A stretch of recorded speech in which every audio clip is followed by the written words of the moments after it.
All right, guys, it brings me no joy to talk about this, none whatsoever, but hey, the truth is the truth, and we got to get it out there.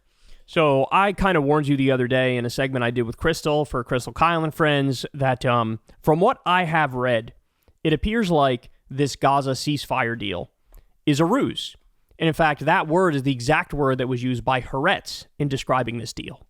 And the reason they say this is because of the terms of the deal, what was given in exchange for the deal, and Netanyahu's lack of commitment to the deal, right? So, but now we learn some more, and yes, yet again it's been exposed that this is a fake ceasefire deal, and the intentions of the Israelis are to not abide by the deal in the slightest. So here, let me walk you through this. The Israeli Prime Minister says the first stage of the ceasefire deal is temporary. Remember, this was supposed to be a permanent ceasefire. Now he's saying it's temporary, and that both U.S. President Joe Biden and incoming President-elect Donald Trump will back Israel's right to resume fighting in the second phase of the deal. He added that if Israel returns to fighting, it will do it in new, forceful ways. So let me repeat that. Both Biden and Trump said they'll back Israel's right to resume fighting in the second phase of the deal. In other words, here's what this means. The first phase of the deal is, all right, Hamas, you guys give us all the hostages. And then after Israel gets the hostages, boom, they're going to go right back to doing the genocide. That's what the admission is here. But it actually goes one step further. Michael Tracy points out the English translation of today's statement from Netanyahu's office. He quotes Trump as specifically saying this is only a temporary ceasefire and thanks Trump for a decision to lift remaining restrictions on weapons to Israel. So in other words, the few minor restrictions that exist. Trump's like, yeah, we'll get rid of those. You could have whatever fucking weapons you want, whatever bombs you want. We don't care. Now remember, we also learned the other day, there are other aspects of this deal that are basically a complete and utter scam. For example, Trump is giving up a, quote, goodie bag or gift bag to Netanyahu. Like, hey, if you stop this now for a little bit, not only can you resume doing it later, but also you can get the West Bank, either parts of the West Bank or the entire West Bank. And remember, that was the deal between Trump and Miriam Adelson. Miriam Adelson is the wife of Sheldon Adelson. Sheldon Adelson gave Trump $200 million his first time in office. That's why Trump let Israel annex the entire Golan Heights illegally, which is Syrian territory. That's why he did the stupid Abraham Accords, which were a giant middle finger to the Palestinians on purpose. That's why he moved the embassy to Jerusalem, all because of Sheldon Adelson's money. Now, Sheldon's dead, so Miriam Adelson is the surviving spouse. She gave Trump $100 million on the condition of Trump will let Netanyahu annex the entire West Bank.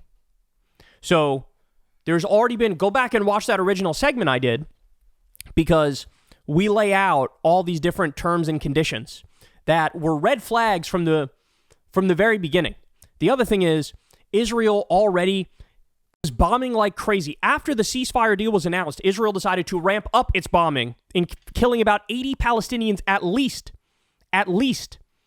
They also didn't get the deal approved in the time frame they said they were going to get it approved. They pushed it back, right? And then now Netanyahu is literally saying publicly, we're going to go back to doing this. After phase one of the deal, we're just going to go back to doing what we were doing. So in other words, you give us the hostages, then we will keep genociding you.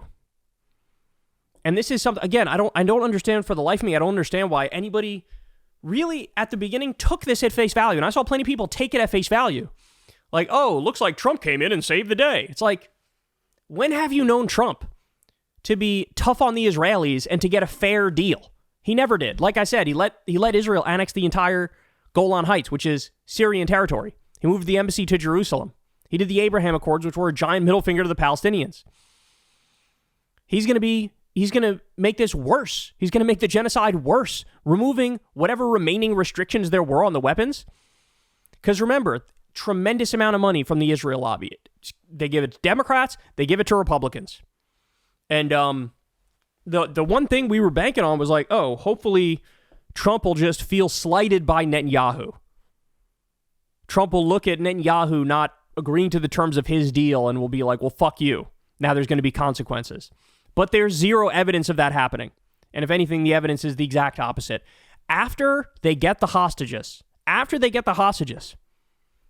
they're just going to say, oh, Hamas violated the deal, make up some bullshit, and then start killing Palestinians again. And that shows you how rabid and extreme the Israelis are too, is that they literally didn't even want to stop just to get the hostages back and then return to the genocide.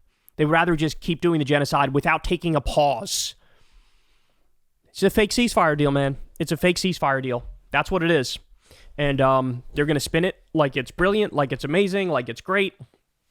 But again, as soon as those hostages are released, and that's the other thing, is if you're Hamas right now and you see all these red flags, you hear what Netanyahu said, you know the ways in which they violated the deal already, right? And by the way, there's allegations that even since, like, there's still bombing going on that Israel's doing.